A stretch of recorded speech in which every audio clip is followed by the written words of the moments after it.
Museo Nacional del Aire y del Espacio de la institución Smithsonian es el museo más visitado del mundo.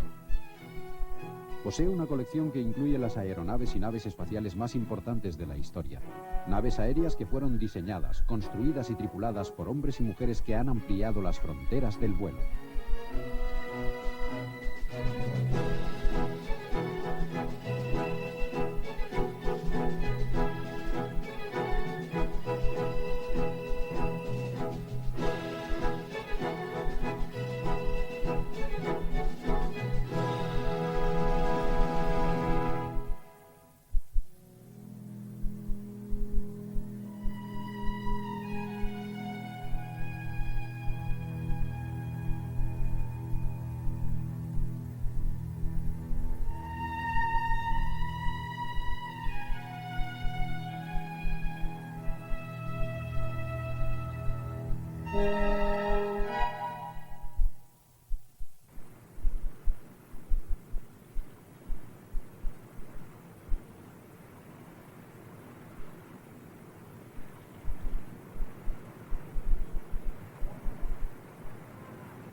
Se había logrado el primer objetivo.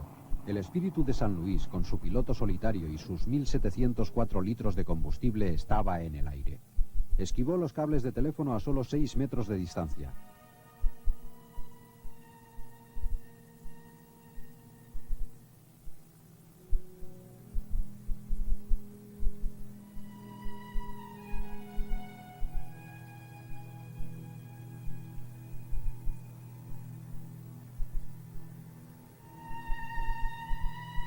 Lindbergh se dirigió hacia Nueva Escocia, volando bajo por encima de las olas. Había turbulencias y le preocupaba que las alas no pudieran resistir los bandazos.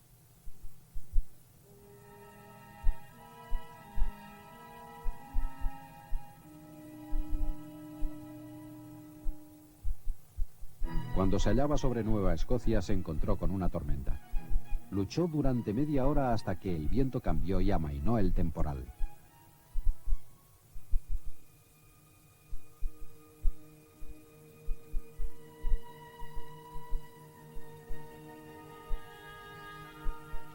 En aquel momento ya se sentía agarrotado y cansado. Su falta de sueño la noche anterior le preocupaba. No llevaba radio, solo llevaba instrumental básico de navegación. Contaba con hacer cálculos a ojo, como el de la velocidad y dirección del viento, observando el movimiento de las olas. Le quedaban 4.800 kilómetros por recorrer y su objetivo era diminuto desde allí.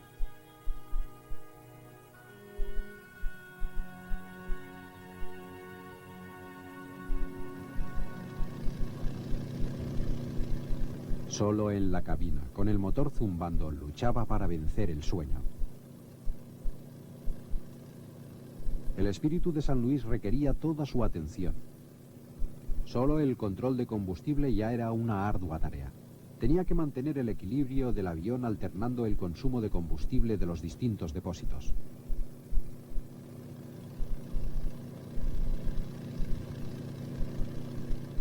Tenía los ojos duros y secos como piedras.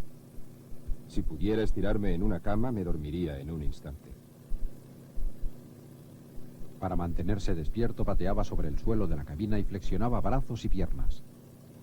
Lo peor de luchar contra el sueño es que cuanto más lo intentas, más refuerzas al enemigo, debilitando tu resistencia.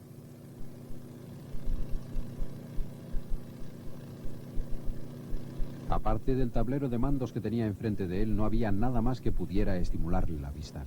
A causa del enorme depósito de combustible no tenía prácticamente visión delantera y el periscopio, ideado por un joven operario de la fábrica Ryan, solo era útil en tierra. Durante toda la noche tuvo sueño que vencer.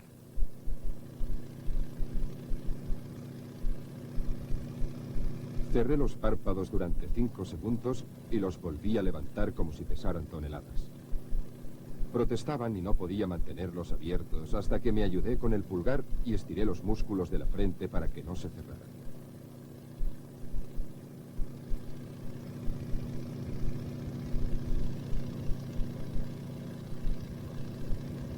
Se formó hielo en las alas y tuvo que cambiar el rumbo para evitar las nubes.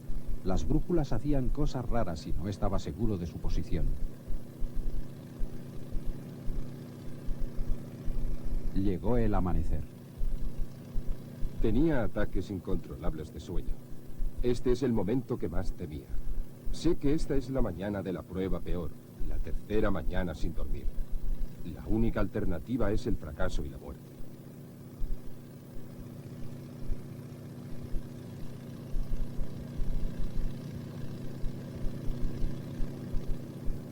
Tras 20 horas de vuelo, descendió por debajo de las nubes para comprobar su posición.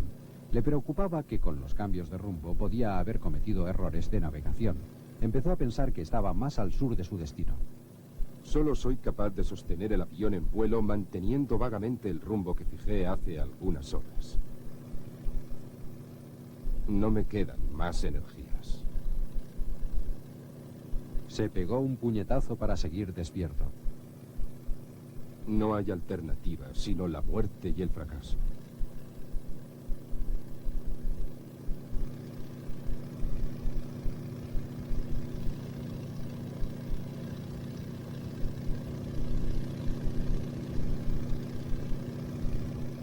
Poco a poco fue recuperando fuerzas.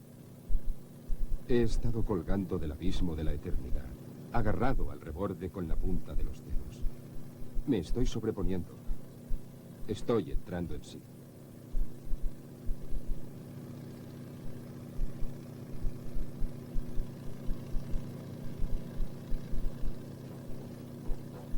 A las 28 horas creyó ver tierra, pero ya se había engañado previamente con un espejismo y no daba crédito a sus ojos. Pero era tierra. Miró el mapa. Era la costa oeste de Irlanda, Dingle Bay. Solo se había desviado 5 kilómetros de su rumbo y se había adelantado 2 horas y media sobre el horario previsto.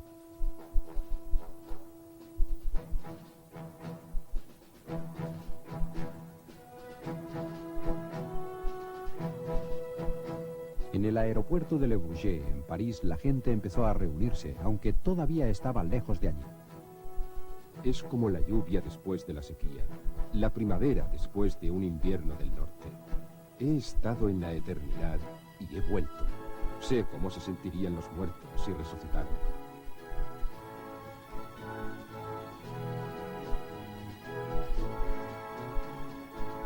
«33 horas, 30 minutos, 29 segundos y 9 centésimas de segundo después de haber salido, aterrizó delante de un numeroso público en Le Bourget y tuvo que rodar por la pista entre el gentío que le daba la bienvenida.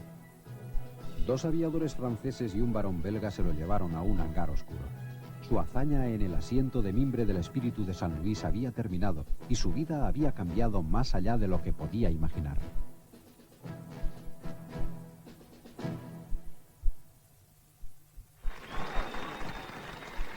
A la mañana siguiente salió al balcón de la Embajada de Estados Unidos en París y aceptó el vitoreo de las masas. En los Estados Unidos la noticia había llegado a San Diego. Los obreros de la compañía Ryan desfilaron por la calle principal y la gente se unió para celebrarlo. Franklin Mahoney decidió viajar a París y Donald Hall, el delineante, paseó en solitario por la playa admirando el logro de Lindbergh.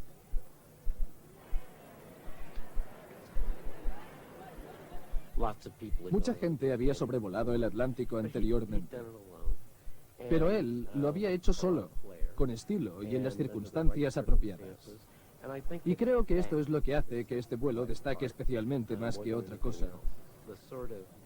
El carácter especial que dio la personalidad de Lindbergh a ese vuelo. Lindbergh entró por su propio pie en la inmortalidad. Sí, creo que es increíble lo que ese hombre hizo, especialmente el hecho de que no había dormido la noche anterior y logró mantenerse despierto y volar durante 33 horas y media y llegar a la costa irlandesa con un desvío de rumbo de solo 5 kilómetros, pasando penalidades meteorológicas. En mi opinión, fue un logro increíble. La primera condecoración que recibió Lindbergh fue la Legión de Honor francesa, otorgada por el presidente Duverger. En esta fotografía puede apreciarse en sus ojos la falta de sueño. Tuvo que plegarse a las exigencias de la fama, pero Lindbergh no se relajó. Salió de París hacia el primer destino de lo que había de ser una larga gira triunfal.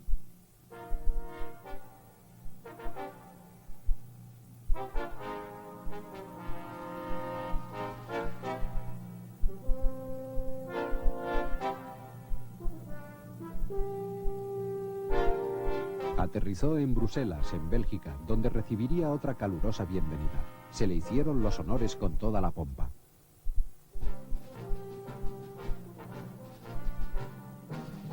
En pocos días el mundo de Charles Lindbergh había sufrido un cambio radical. Pero él mantuvo su tranquilidad y su modestia, incluso frente a una masa vociferante de 150.000 personas y un tráfico aéreo descontrolado, como en la bienvenida que recibió en el aeropuerto de Croydon, en Inglaterra.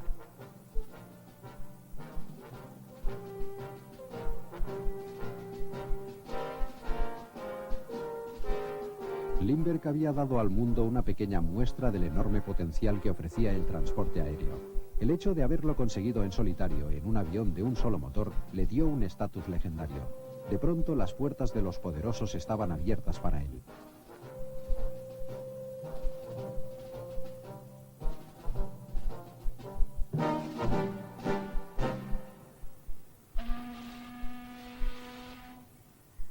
América envió un crucero, el Memphis, para recogerlo y llevarlo a casa.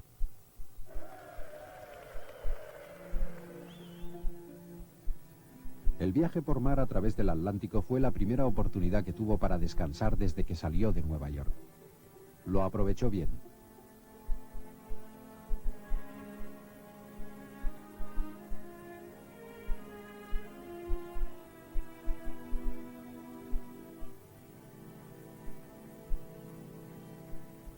El Memphis se dirigió hacia Washington y en Chesapeake Bay había 2 dirigibles, 40 aviones y una flota de barcos de guerra para dar la bienvenida al héroe que volvía a la patria.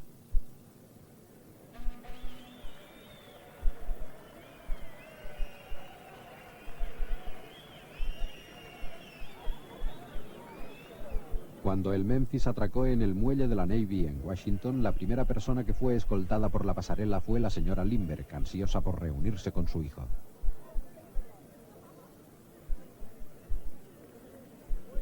Lindbergh era consciente del poder que le había otorgado su vuelo exitoso. Podía utilizar su fama y para él era evidente que se trataba de promocionar la aviación en América y en el mundo entero.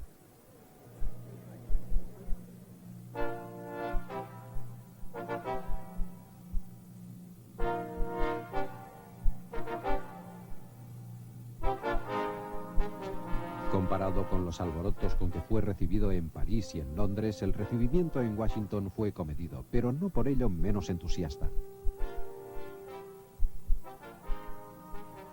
En el monumento erigido a George Washington fue recibido por el presidente Coolidge y la élite política de la capital de la nación.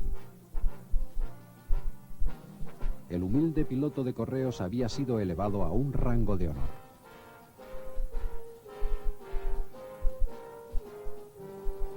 El presidente Coolidge le condecoró con la Cruz de Distinción Aérea.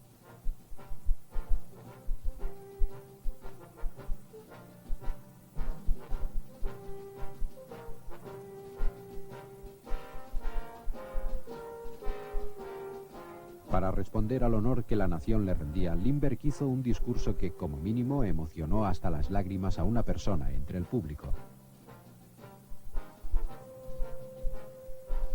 Era un momento para enorgullecer a cualquier madre, y especialmente a una tan orgullosa de su hijo como lo era la señora Lindbergh.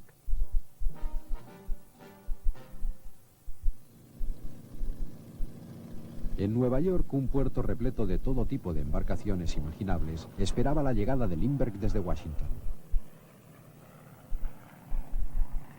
Descendió entre las masas en un anfibio Lanning y se jugó la piel una vez más para llegar al Maycomb que transportaba el comité de recepción del alcalde. En aquel momento estuvo en peligro de ahogarse más que en todo su vuelo transatlántico.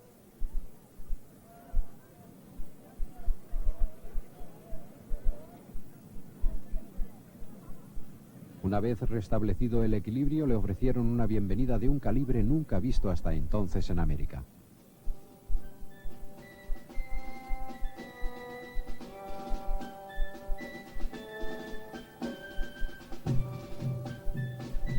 Había una tormenta de nieve de octavillas en Lower Broadway. Todo neoyorquino que pudo encontrar un hueco en la acera o un lugar junto a una ventana esperó que pasara Lindbergh para expresarle su alegría por la hazaña realizada.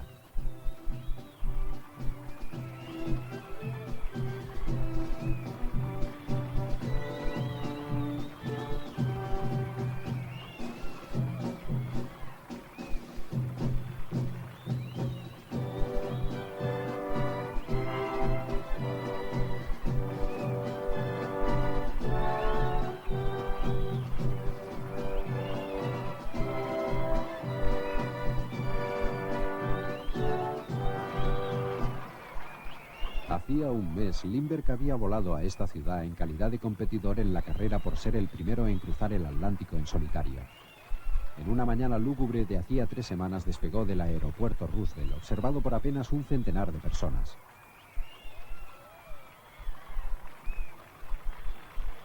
Ahora Lindbergh había vuelto como el héroe conquistador. Aunque no se había apuntado a tiempo al premio Orteig a la carrera transatlántica, se lo dieron de todas formas. Ganó $25.000 y fue llevado triunfalmente hasta el Ayuntamiento de Nueva York y condecorado por el alcalde Walker con la Medalla del Valor de la ciudad.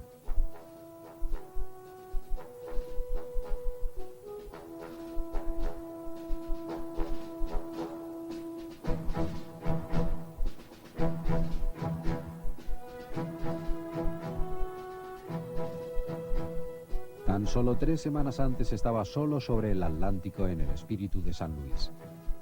Ahora, este hombre discreto y callado está rodeado de más gente de la que ha visto en toda su vida.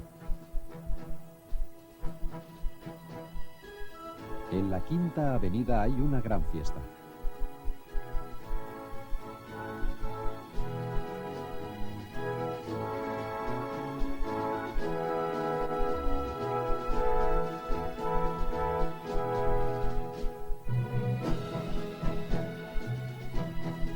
En Central Park, el gobernador Smith condecora a Lindbergh con la Medalla del Valor del Estado.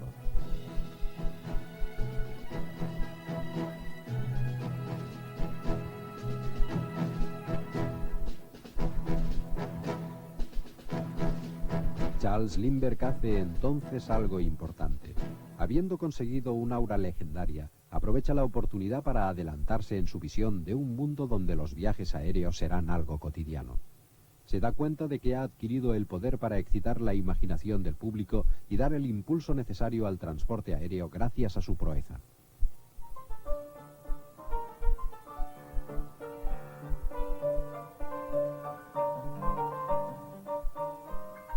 Entonces, en julio de 1927, sale una vez más con el Espíritu de San Luis en un viaje en solitario mucho más largo que el cruce del Atlántico. Patrocinado por Harry Guggenheim, Lindbergh sale de Nueva York en el Espíritu de San Luis para sobrevolar América.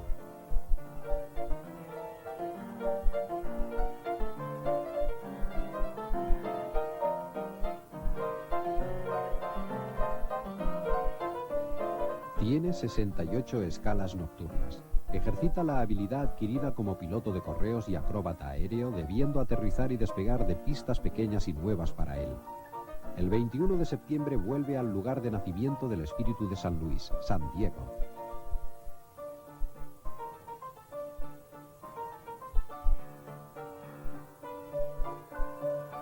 Cuando volvió a Nueva York había recorrido 43.000 kilómetros en 3 meses. Había cumplido con el calendario y no había sufrido ningún accidente. Este fue su segundo gran vuelo en 1927. Pero antes del fin de ese año, parte para un tercer viaje. Vuela sin escala a Ciudad de México en 27 horas y cuarto y vuela a voluntad por el Caribe. Pinta las banderas de los países que visita en el fuselaje del Espíritu de San Luis. Cuando vuelve a Washington, ofrece el avión a la institución Smithsonian.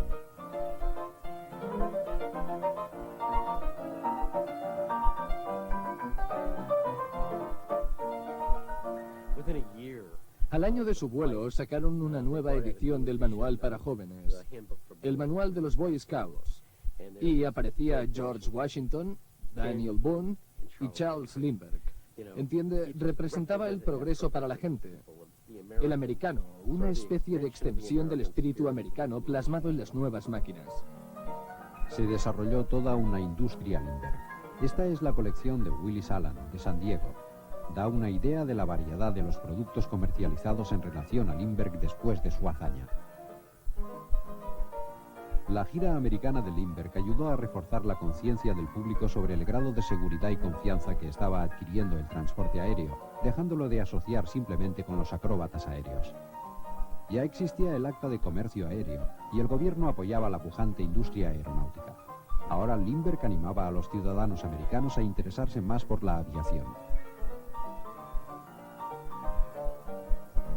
Sostenía que las redes ferroviarias y de carreteras ya no eran suficientes. Las ciudades con aeropuerto dejarían rezagadas a las que no lo tuvieran. El servicio de correo aéreo ya funcionaba. El siguiente paso serían los vuelos domésticos de pasajeros y finalmente los servicios aéreos transatlánticos se harían realidad.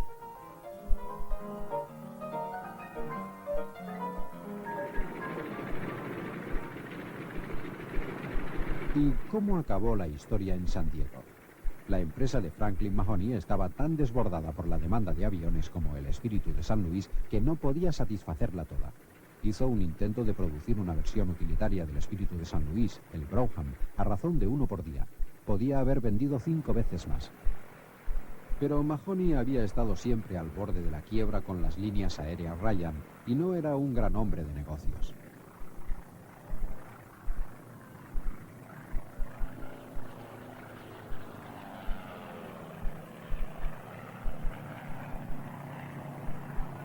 A pesar de sus problemas empresariales, en abril de 1928 presentó un nuevo modelo Ryan B1X Brougham a Charles Lindbergh.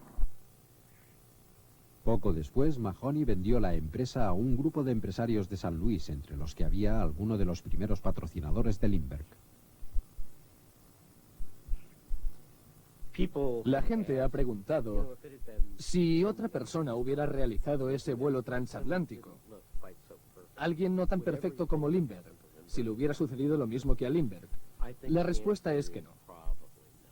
Creo que el carácter de Lindbergh, su personalidad, jugaron un papel importante en todo el revuelo que se creó en torno a su viaje.